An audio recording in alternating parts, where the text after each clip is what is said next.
Hi, I'd like to share with you today a passage from Aristotle. This is from Book 2, Chapter 1 of Aristotle's Physics. He's just spent the first part of Book 2 talking about the definition of nature and what we mean when we say that a thing exists according to nature or by nature. And then he writes, what nature is, then, and the meaning of the terms by nature and according to nature has been stated. That nature exists, it would be absurd to try to prove, for it is obvious that there are many things of this kind, natural things, and to prove what is obvious by what is not obvious is the mark of a man who is unable to distinguish what is self-evident from what is not self-evident. This state of mind is clearly possible. A man blind from birth might reason about colors. Presumably, therefore, such persons must be talking about words without any thought to correspond. Okay.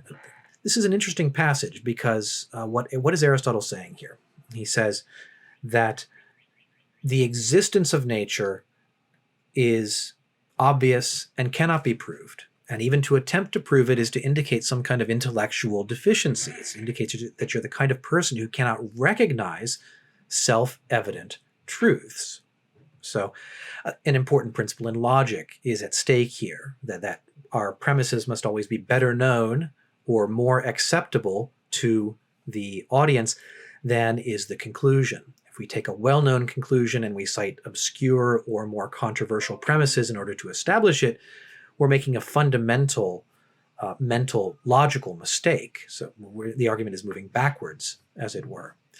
So Aristotle's fundamental point seems to be there is nothing more obvious or more self-evident than the existence of natural objects, natural things around us to which we could appeal.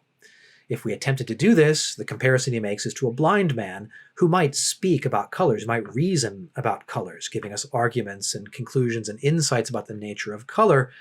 But since he's been blind from birth, he must be simply uttering words without any thought behind them. We might find that if we engage with the blind man's reasoning about colors seriously and earnestly, and we apply logical principles and evidentiary standards to it, we'll find that it all just evaporates because it's nothing but words.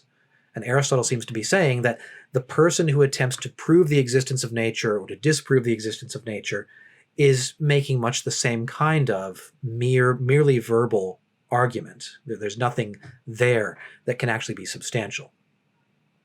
The thing I want to do with this, though, is to bring this into tension with Descartes. As an exercise for the student, let me ask, is the view that Aristotle describes here about the attitude towards nature in tension with or in conflict with Descartes' starting point in the Discourse and in the Meditations, where he, of course, says, I realize that I cannot trust my senses. I have no guarantee that the information I get from my senses is veridical, is a real indication of the way things are. I need to apply some prior argument that's not dependent upon the senses, that appeals to something that we might say is more self-evident than the data from the senses. I need to appeal to the cogito, to my nature, to my subjective experience as a thinking being, as one who has experiences, thoughts, and doubts. That seems to be Descartes' approach. So question one, is this in tension with Aristotle's view? Does Aristotle assert something which Descartes denies? Does Descartes assert something which Aristotle would be compelled to deny from his point of view, the one I've just described? A second question, if they are in conflict, who's right? Who has the better conception of what is and is not self-evident? We might ask, what counts as self-evidence for each one of these men? How does Aristotle conceive of the self-evident? How does Descartes conceive of the self-evident? Are they using the same concept here? And then a final question. Could Aristotle legitimately accuse Descartes of being like the blind man reasoning about colors, as citing evidence that is less well-known, that is less obvious, that is less self-evident, in support of something which is more well-known, more obvious, more self-evident? In other words, of making the logical mistake of using obscure evidence to prove a clear truth. We might also ask, sort of reverse that and say, what is Descartes' critique of Aristotle's position? Is Aristotle granting too much to when he speaks of the existence of nature being obvious and self-evident? Right?